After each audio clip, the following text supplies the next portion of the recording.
Swayam Prabha. Digital India. Educated India.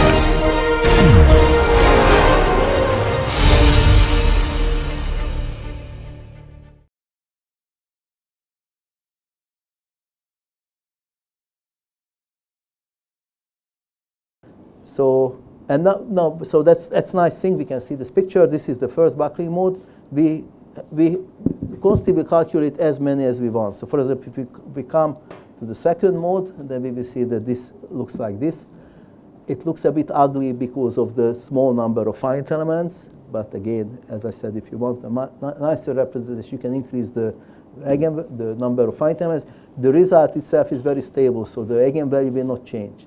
What is very important that for each solution of the buckling problem, there are two types of results. The eigenvalue itself is just a number, and once you know the number, then you can back calculate a vector which we can draw graphically like this. But what is the most important is the eigenvalue itself. And what the eigenvalue gives, in this case, if we multiply the eigenvalue of 1.722 with the actual moment distribution of the structure, which is 100 kN everywhere uniform, then we come directly to the critical moment. So 1.72, which is the value given by Consteel, multiplied by the 100 kN, which was the uniform bending moment, then the critical moment is 172. This is the value exactly what we get from the formulas if we are able to use formulas. I did this exercise because for this, of course, there are formulas. So the AISC gives a certain formula. This is the handout that was posted today, just to make sure everybody understands. Sorry? This is the handout that was posted this morning. Yeah. It was given in a PDF format to everybody. Okay, so it's one thing that we did the calculation by Consteel, but for this we could have done a traditional way. So for this very simple basic case, of course, there are closed formulas to calculate the critical stress. By default, AISC is not calculating the critical moment directly, but it calculates the critical stress. For that, there is a formula which by default looks a bit strange, but this is a simplified formula for double symmetric section. It's very important.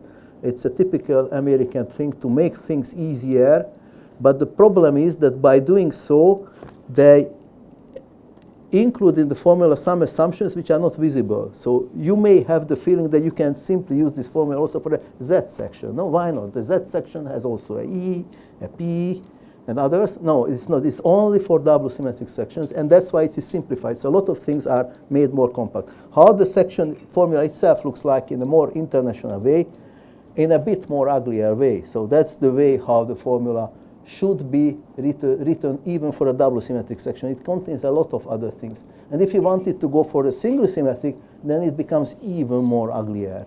So this is the universal formula if you are looking for a formula. But that chapter of AISC 60 has simplified the formula, assuming all the possible simplification for a double symmetric section. And that's why it came to that format, which gives the chance to calculate directly the critical stress. Okay, so if we are including all the values into the critical stress calculation, then we have a value, and if we multiply that critical stress with the section modulus, then we get almost exactly the 172 kN as critical moment, what we got numerically using Consteel. All these parameters are calculated by Consteel, so I will show how the results are given by Consteel. You can also double check and reuse this calculation. Just for the future, as the AISC gives the critical moment, if we want to calculate backwards what would be the load multiplier, then we just need to divide this value by the uniform bending moment, which was the 100, and we can come to the 1.71. With Consteel, this was 1.72. It's just to give a chance for comparison. Now, also actually AISC has a formula also directly for MCR. I think it's on the next page, but maybe it's in the actual version has been already withdrawn. But it has a formula also for the MCR. Of course, if I introduce the necessary values, it gives exactly the same as the other formula based on the critical stress. Okay? And then I said with Consteel the value is 172, and that gives again the 170 kN. Okay, so at the moment we will not go into to calculate the LTB strength, But let's see how this value changes if we are doing some things with the boundary condition and such. Okay, so in very first step, do what is the most typical situation is that let's use a uniform load on the structure. So go back to consteel, to our model, and change the loads. So we cannot delete the bending, the moments. So you can try to click on it. If you are lucky enough that you can click on it, and then it will be selected. Be careful to see that only the load is selected and nothing else. And we can remove it by pressing the delete button on the keyboard. If you are not careful enough and you click not only the load but also the support, and you click on the delete, then you will lose also the support. Okay? But you can also, to be absolutely safe, you can draw also a box around it, a quite nice big box. Obviously, this time the support will be also included. So we need to remove the support from the actual selection by clicking on the red symbol in the line of support to have only the point load to remain, and then we can press the delete button. So now we deleted the load, and now let's place, instead of a point load, let's place a line load. So if you were able to delete everything, then we can define a line load. The line load is the second on the load stop page, not the point load, which we used up to now, but the next one, line load. When we click off line load, then we have a similar screen like we had before.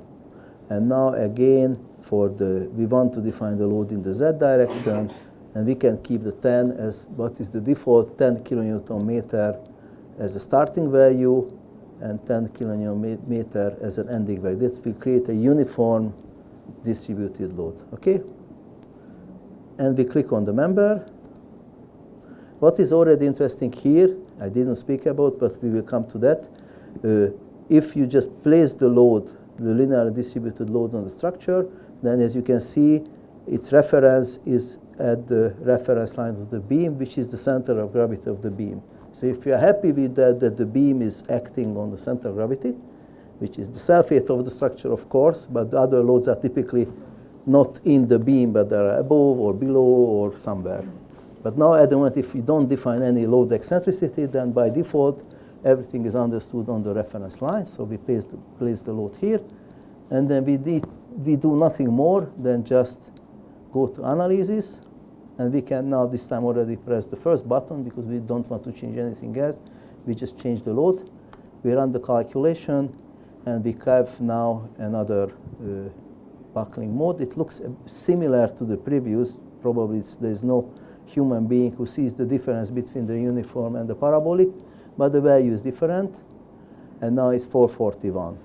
441 means that, be careful now, the bending moment is not uniform. Typically what we say, if you want to use the critical moment, we find the biggest bending moment, and then we multiply by 441. Actually, the question can come, what if we don't multiply the biggest, another?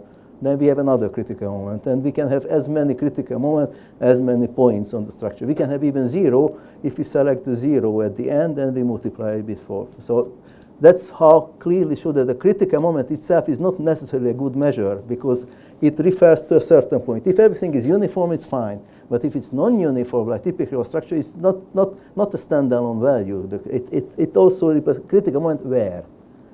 That's why we will see that we are not using the critical moment itself, but something more general. Okay, so now if we want to see how is the bending moment diagram, come to first order, and instead of deflection, select internal force mx again, and then we can see the bending moment diagram here.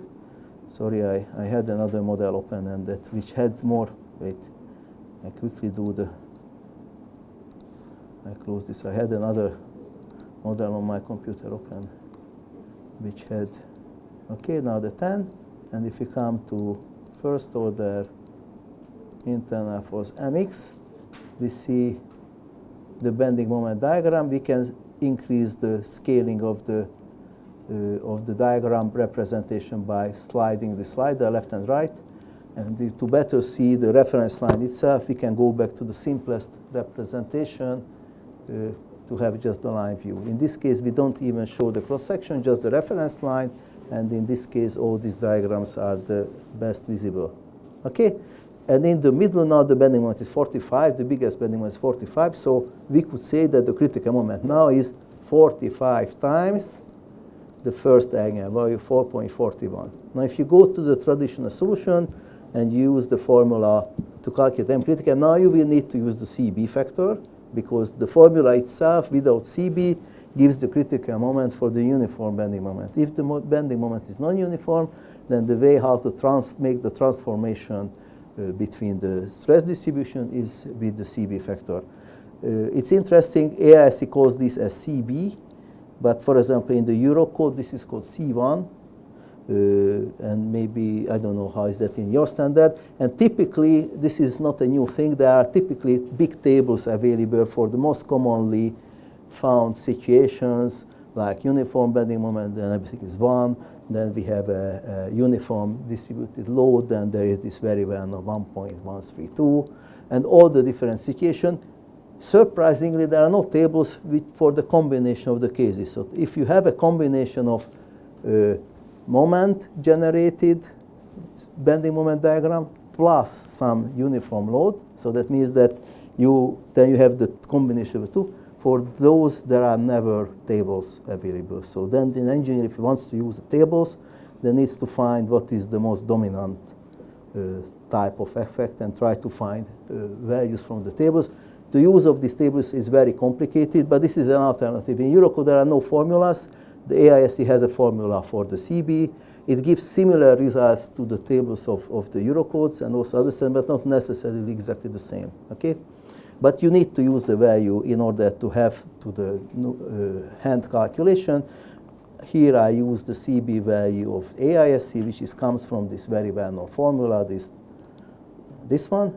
Again, important, this is only applicable for uniform cross-section, as we will see later. And if you have seen the design guide 25, this basically, is misleading. The formula speaks about bending moments, but actually it shouldn't speak about bending moments. It should better speak about stresses at certain positions. So if I have a non-uniform cross-section, of course, the stress distribution will be different. That's the reason why we use tapered columns to somehow equilibrate the stresses along the member. So if the tapering is well done, then we can have maybe constant stress on the compression flange. So these CB factors are really for uniform members. But in this case, we have uniform member. I calculated 136, this value 1.136. Simply just multiply the critical stress with this value. I have a value. And then if I multiply with the Sx, then I have the critical moment. The formula itself gives the critical moment itself, but the critical moment itself is understood as the biggest bending moment multiplied by the critical value. If I calculate it, divide it by the biggest bending moment, I have 4.33, and the value which we got by Consti was 4.32, so it's close to that. Okay?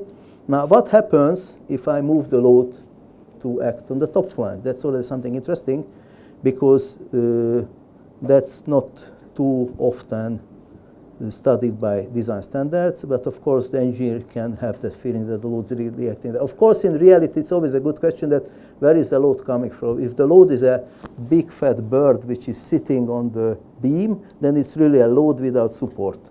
But most of the loads are load and support at the same time. So if you put a concrete deck on the structure, then probably that is also giving some support. So really the load is acting on the top flange, but it also gives some lateral support if it is well braced.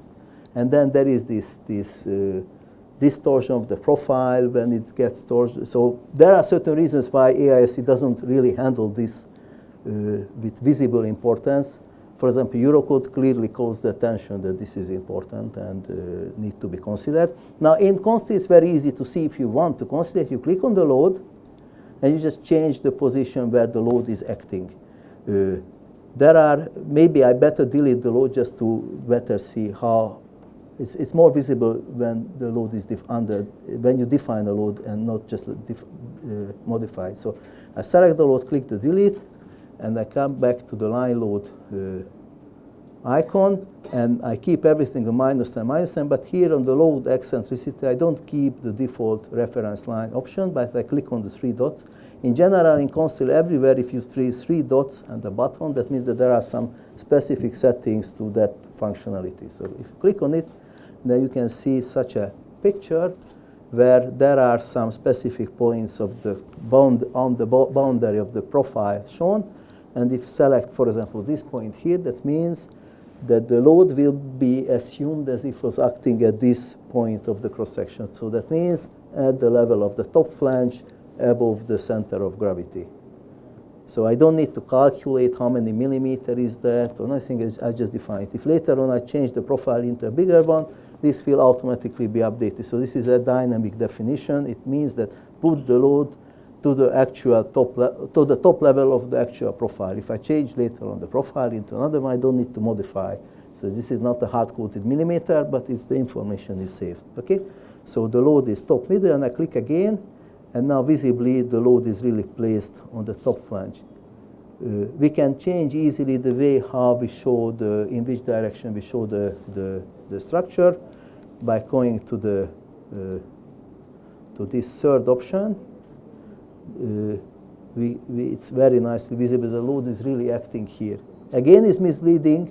Many softwares are misleading because many softwares have the option to accept the load position. Some softwares are only doing to nicely draw it to the exact location, and in some software it has no any effect on any of the results. It is just only to show that it's there. Some softwares, I don't want to blame competition, so I will not say names, but some softwares will try to consider the effect of the load eccentricity in the design verification, but not in analysis. So when you do just the analysis results, everything remains the same. Of course, they cannot calculate critical moments. They follow traditional approach, so there's no problem. But in the analysis model, it's not considered. But that's the big difference in Consteel. It is considered in the analysis model. So we don't make tricks in design later on. We consider it in the analysis model. And if anything like this has an impact on the calculated critical multipliers, then of course that will directly automatically consider. So there's no need to do any tricks later on. So the load is there. And I just simply run the calculation again without changing anything. And now I see that my load multiplier got lower because the load, if it's acting above the shear center, then it is creating an additional torsional effect. If the load is acting at the bottom, when there is a torsional effect, that moment goes into the opposite direction, and the load application point, and the twist which is created has a stabilizing effect, so it puts it back. So if I put the load on the bottom flange, I will see a higher critical stress. If I put the load on the top flange, I will see a lower. And this comes automatically from Consteel. Now, how can that be considered by AISC? It's not very well known, I think, to most of the people, but there is an additional book often referenced, the Stability Design Criteria for Metal Structures. And that book contains a lot of those subjects which are not found in the code or neither in the commentary section of it. And for example, there is a combined formula to consider the effect of load height effects, and in addition, whether there is in the bending moment a double curvature or not. There is this quite interesting formula, and here if you introduce in this formula for the given problem, then this means that the default 1.136 will change into 0.8. So the CB factor will be less than 1. Okay, so the CB factor can be also lower than 1. Now, if we put this 0.8 into the formula, then we have of course a lower critical stress than we had before. If we multiply by the section modulus, we have directly the bending moment. If we divide with the biggest bending moment, of course the biggest bending moment doesn't change, it's still 45. We just move the load up and down. It has no impact on the bending moment. So then it will be 305. And now, as you saw that when we did the calculation with Consteel, it was 299 in my case. So it's not exactly the same, but very close to that. Okay, this is a precise numeric solution. The AISC value is based on a formula which was fitted on some, I don't know what. Okay, and then we can continue. There's also an option where you can put that load above the flange if you want, right? Yes, we can put in addition. Eccentricity. Yeah, so we can also not just use this point as we wanted, but we can, again, I delete it because it's a bit more visible when I define. So I can say top middle, And then in addition, I can specify additional shifts by offsets. So I can say that it's 200 millimeter above the top flange. So in that case, I said an addition 200, and it will be even higher. I could move it also to left and right. So for example, if you design crane beams, in a crane beam, it must be assumed that the load has a certain eccentricity, and that will immediately create a torsion. So we can easily place the load at the right location. And it's important, this is not a picture, this is not only a nice graphical representation of the offset, but it's really something which is considered in the calculation immediately. Of course, if we put an eccentricity, we will have torsion, and because of the use of our 7-degree freedom movement, we will have immediately the warping by moment diagrams and also those strange units and everything else. I will not go into this now. Okay?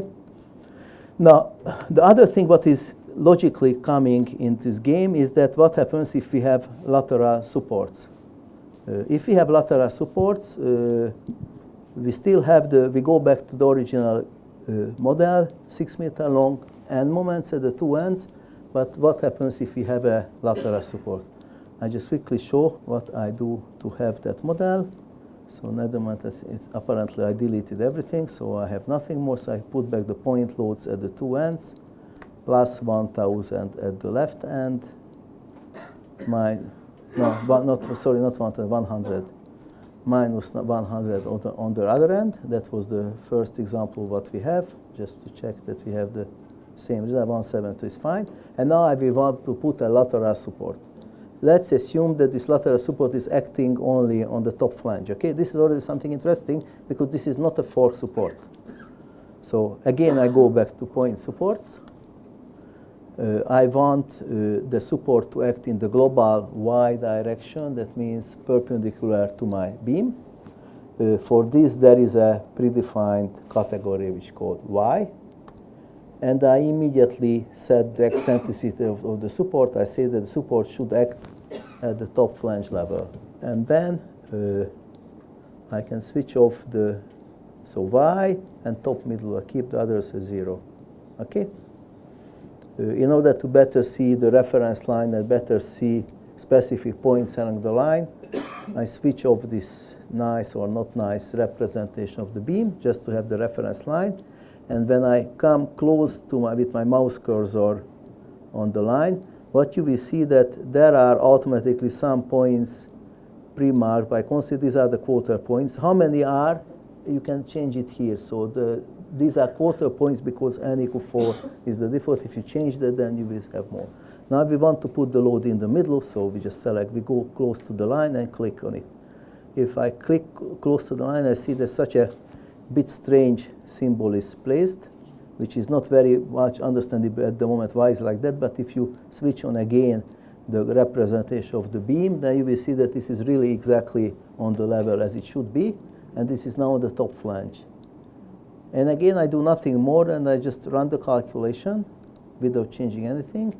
And now we will see that the first buckling mode was without support was 172, and the second had an S shape with 602. Now the first has the S shape with the same 6.02. So that means that here at this moment, the support on the top flange is an efficient support because that is the flange under compression. So even if this is not a fork support, it can be assumed as being equivalent to a fork support. If we calculate numerically the critical moment, then again, we have the 100 kN uniform bending moment. The eigenvalue what we defined was 6.02, so that means that the critical moment is 602 kN. If we want to go the traditional way, then we use LB divided by 2. So the LB is not 6,000 anymore, but 3,000. By hand, it's not so easy to verify if the support was really efficient or not, but it's quite evident that the support on the compression flange acts like a fork support. So we can simply just divide the 6,000 by 2, so 3,000, and we put the 3,000 in the formula, we get exactly the 602 like we had before. And then what happens if we move the support from the middle? That's already something interesting, because if we move the support from middle, in constant is very easy. We select the support and move. We can select the support. Now it's selected here with this parameter. And on the right side, I can come to the Move Selected Object command. I click on it. The support must be pre-selected, okay? So the easiest is to select with the box from left to right. If you select from right to left, then it will not be only the support, but it will also be the beam. In that case, you must remove the beam just to have the support there, okay? You come to Move Selected Object, set the base point for movement. We click the positioning points of the load. And then again, I could click anything else here on the left or right, but if I just want to move by 1 meter, I can also do that. I click the X key button on the keyboard in order to become this active, this field, and I can type here 1000.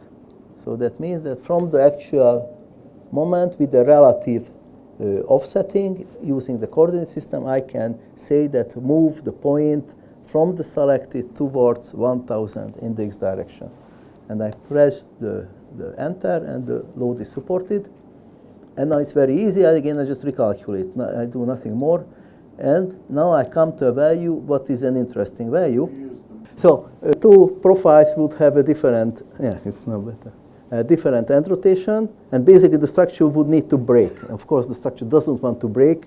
The two cross sections will start to play, and based on who is stronger, stiffer, we'll have an agreement finally on what is the equivalent umbrace length. So actually, the real calculation is not 4 meters, but we would need to create an equivalent umbrace length. So the physical length is still 4 meters, but there would be a need to invent somehow a K factor, which would be in this case bigger than 1 to come from smaller than 1 to come from the 4 meter down to something like 3.7 or 3.8, I don't know what. Now again, if you look back to the same book, what I have already mentioned, this stability design criteria for metal structures book, it has a proposal to how to consider this effect. It's not a closed formula, it's a certain step of calculations, but it can be done. It's quite boring and of course practically impossible, but it can be done for such an example. And by doing so, you can find out a more or less valid less than 1 K factor. What if you introduce into the formula keeping the biggest 4 meter as the LB, and then you can come to something intermediate situation. But you can also see here clearly that what happens is that the constant buckling curve for the 4 and 2 meter is not symmetrical. It's visibly the curvature is different. This can be understood as if I was putting here a spring which doesn't let the curvature to be as high as it would be assuming a free boundary condition. This spring value is the neighbor element, the bending stiffness, lateral bending stiffness of the neighbor element. Obviously, if I put a value into my model, my critical stress will be higher. But how to calculate the spring, it's not easy. But if you use constant, there's no even need for that. You just build a model, and then you calculate it, okay? And now, once we did so many calculations of different strengths or critical moments, how we come to a design strength, because it's nice to calculate critical moments, but obviously that's not the name of the game. So if we draw the curve based in function of slenderness, then we have this plateau part where we have the full cross-section strength without any reduction. That is valid for short members with low slenderness. Then on the other end, we have the members with the long members with the high slenderness, where AISC adopts as strength the Euler moment, the Euler stress value. And then there is this intermediate part, which was also part of the discussion, whether this should be moved or not with the CB, or yes, then just simply by multiplying, or not, or doing something more. Now, as this course is mainly about metal buildings, which have typically slender webs, and for slender webs, even in the Design 25, it was basically said that, first of all, the CB is typically not as beneficial as for a uniform section if it's calculated correctly. Second, this increase effect is probably cannot be really reached as efficiently as case of a hot-rolled beam because of deformations due to the shear. So the slender web will suffer deformations, and ultimately it will not be able to reach as high strength as without such deformation under the stress gradient it could reach. So therefore the general recommendation of the Design Guide 25 is that in case of slender web structures, don't take any additional CB multiplication except that what is in the game immediately. Because don't forget, in our sigma F critical calculation, the effect of stress distribution is automatically included. So I changed nothing, I just placed the distribution of the load and I got immediately always the correct critical moment value. So that means that all the built-in impacts of the stress, these different stress distributions are in the value. An additional, a bit artificial multiplication is not recommended in case of slender webs because the positive impact of this additional positive impact in this intermediate slenderness section cannot be reached due to the difficult to take into account but existing deformations due to web shear. It's also important such modifications exist also in the Eurocode and therefore also I guess also in the Indian standard. It still doesn't have, it's not as relevant as in the AISC, but it's called a small f, I think. So the effect of the stress distribution has a direct impact, a beneficial effect on the strength, but by far less important than by AISC. Okay, so in this example we will do nothing more. Sorry? I don't think the Indian standard shows the Shows what? The F parameter in your code No. that gives you some additional help for moment gradient. Right, That's no, not there in the yeah, Indian. that's... It's not in the Indian code? Yeah. That Okay. was in the- Okay, so then you are fully in line with these. Yeah. So no any other consideration, although something could be, but it's a bit foggy. And in case of slender webs, probably that could be equal to 1. And there's the shear reduction that we're doing now on the LTB resistance, which is a bit painful. But we're proposing that if the calculated CV from design equations is less than 1.4, that you don't need to do Then it. you can neglect it, yeah. And for when you have a web taper, it's very, very rare that you're gonna it's kind of complicated to even calculate that CV. Yeah. Once you calculate it. Yeah, to calculate the correct CB for a tapered member is difficult. Yeah. It's better not even to start it. Right. Right. So actually, you don't lose that much as you might expect. Right. But certainly you lose something. But here we assume that Consteel cannot take that into account because Consteel does everything automatically and Consteel reads everything from the linear buckling result. It doesn't have this additional artificial, this human type of thing that, okay, what is the member length? We don't know. We just saw with the example the member length itself is a bit, it's not always the physical length. It can be modified by something.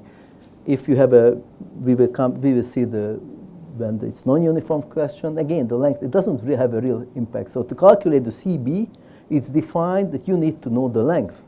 If you don't know the length, you have no even any chance to, even if it's complicated or not, you cannot calculate because you need to find the bending moment or the stresses at the quarter points between your arm brace lengths. But if you don't know what is your arm brace length, simply because you cannot find fork supports, then there is no arm brace length. Or you have fork support, but you have a trapezoidal sheeting on top of it. Then what is your arm brace length? Still the one without the trapezoidal sheeting? Probably not. You would need to find an equivalent arm brace length, and not just to have a shorter one, but you need to also position it correctly around your critical point because you need to find the quarter values relative to I don't know what. So it's not easy. Consteel cannot do that. Consteel does everything numerically. These sort of human cheats are out of reach. Okay. So once we have drawn the LTB curve made of the 3 lines, this time already everything is defined in function of slenderness, so not on length anymore, but based on slenderness. It's fully identical, almost fully identical to the length-based definition. And then what remains is very easy. Again, as I have shown at the beginning, that how was the flexural buckling calculation. We know the slenderness, we know the reduction. Again, we do the same. we always have the same cross section, so the curve remains the same for all the games, all the exercises we did up to now. What was always different is the critical stress or the critical moment.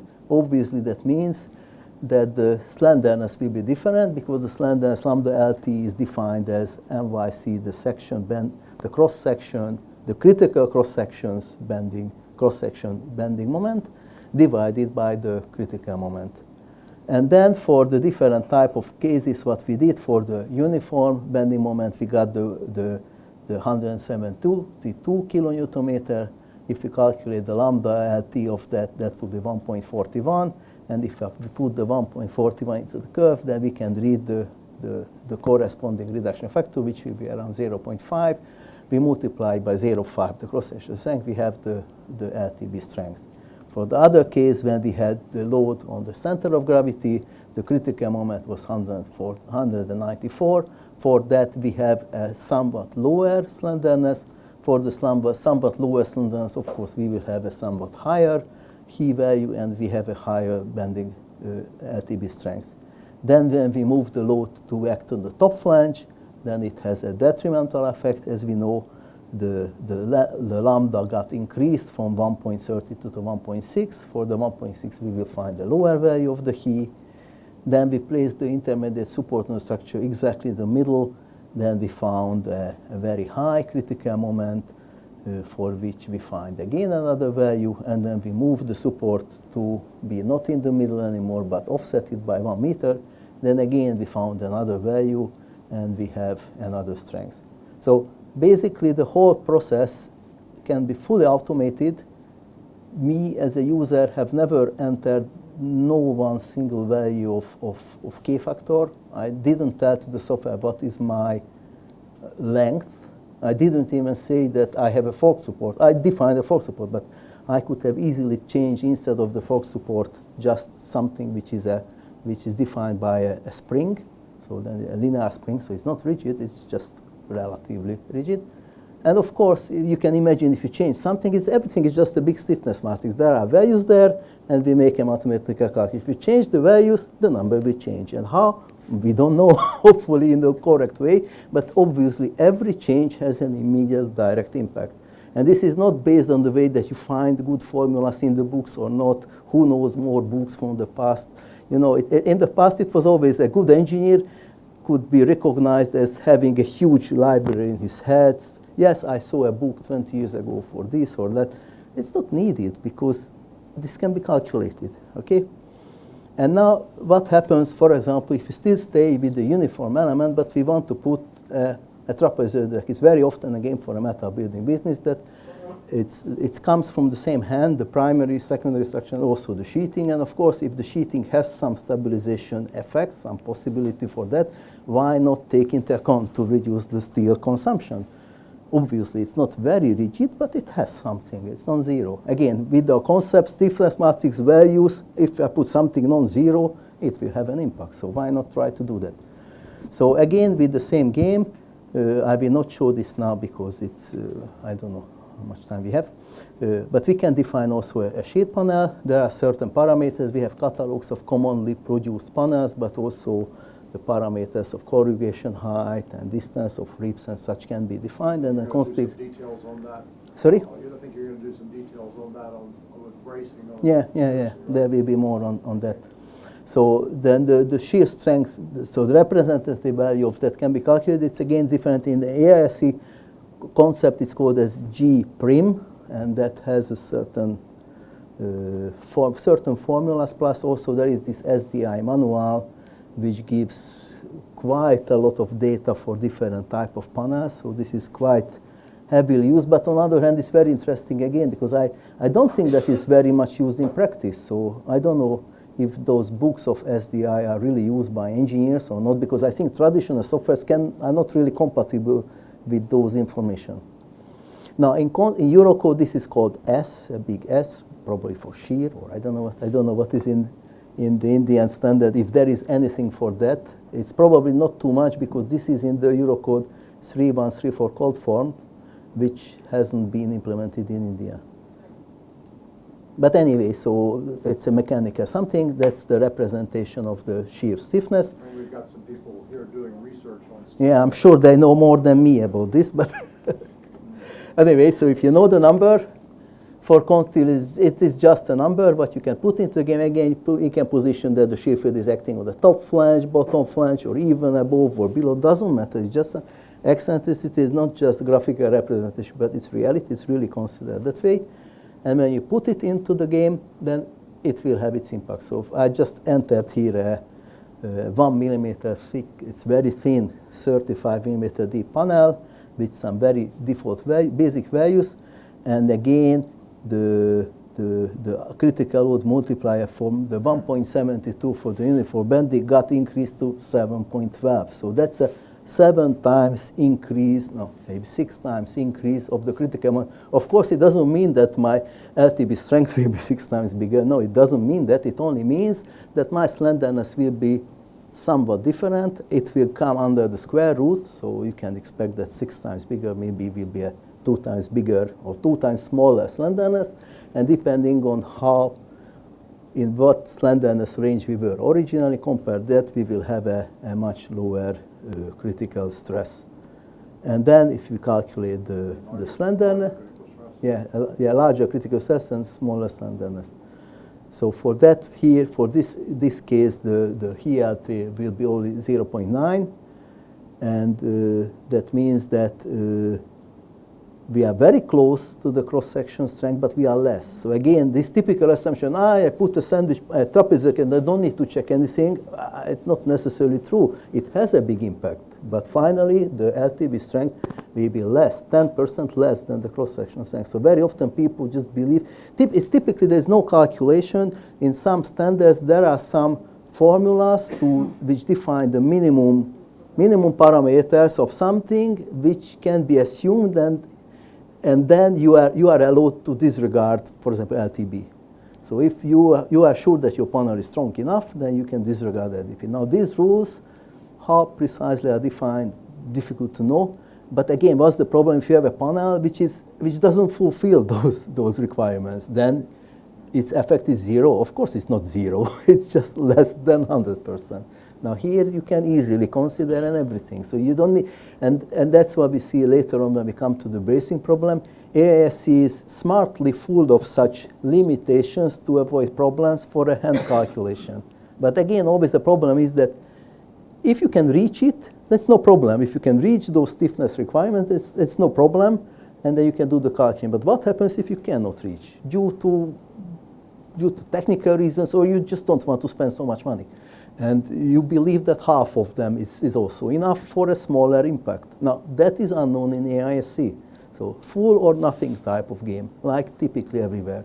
Also, this is a sort of, also in the all German standard, they defined, also in Eurocode, basically, they define the minimum value of S. If the panel is stronger, then you can exclude in your calculations LTB.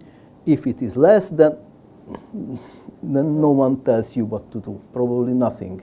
Then people either select a stronger panel or they disregard the effect in the calculation. Now, if you work with constant, there's no such thing. There is no black and white anymore. There is just a million combinations of the grays between the white and black, and everything can be quantified. So that's a sort of summary of this part, is that there are two traditional solutions. One traditional and another. The traditional solution is that you can design everything you want as long as you are able to determine the correct K values, and that is called the effective length method. Your structure is divided into basically isolated members. Somehow you are able to transform the boundary conditions into this single element. It's not explained how. You can apply some K factors, or you can say that by default you take 1 and you believe that it's on safe side, sometimes not even on safe side, but probably it's yes. Then regarding LTB, there is also this problematics of the CB, which again, it can be calculated. In case of a wet taper member, it's more difficult to calculate, but can be still calculated, or you can take it as 1 to get a conservative result. But even then, so this is the traditional approach, and what we could achieve with not with consti, but this is not of consti. This is a possibility that everybody else could do. That we base everything on numerical results, and there's a huge benefit of that there are no more members, there are no more lengths. We can completely forget all these problems of the k factors and such. Nothing. You just build a structure and you calculate, and everything is considered not just by random numbers, but by a mathematically adjusted approach.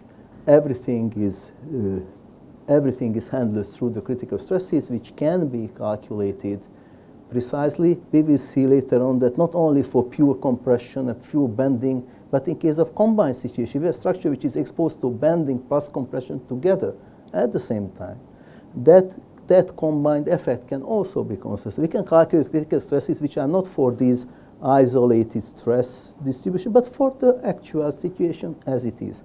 No separation, nothing is needed. Everything as it is. What is important, build the right model. If a load is eccentric, then the load must be in the model eccentric constant. We never know that the load is not there where I defined. It reads only the model, the supports, everything must be at right location, and after there's no more to do. Really no more to do, just run the calculation. And that's I believe it's a fantastic possibility, especially for those who recognize its importance. Many people don't recognize. It's very disappointing. I saw videos on the YouTube. It's full of such videos, especially if you look for meta building design. That's amazing. That is considered the simplest part of the world, how to design a meta building. The guys always say, there are also a lot of Indian language videos and Arab and other videos. Many people I think they buy a camera and they make a video, and it's good. And they always say that purlin, it's very easy to design. Purlin distance 1.5 meter, so the arm brace length is 1.5 meter. It's easy. My God, no. Only if, but that if is not even checked. So it's not true that it's always 1.5. It depends on the type of roof system. It depends on the stiffness of the purlin, and depends on a lot of things. And 1.5. Now, no. But if you use consteel, it's not even 1.5 what you have in the model. You don't even enter the 1.5. Nothing. Just build the model. If your purlins are 1.5 to 1.9, but doesn't matter what you want, then it will be that. So it's okay. So these are two different concepts. The first is the past or the present, and this is the very general thing based on the use of closed formulas and these very traditional definitions like embraced lengths, effective lengths. That's a very well used in every standard of the world. It's used, but we can have something better if we use computers. By hand, this second approach doesn't work. So to calculate critical stresses for these sort of non-standard conditions, it's impossible. Okay?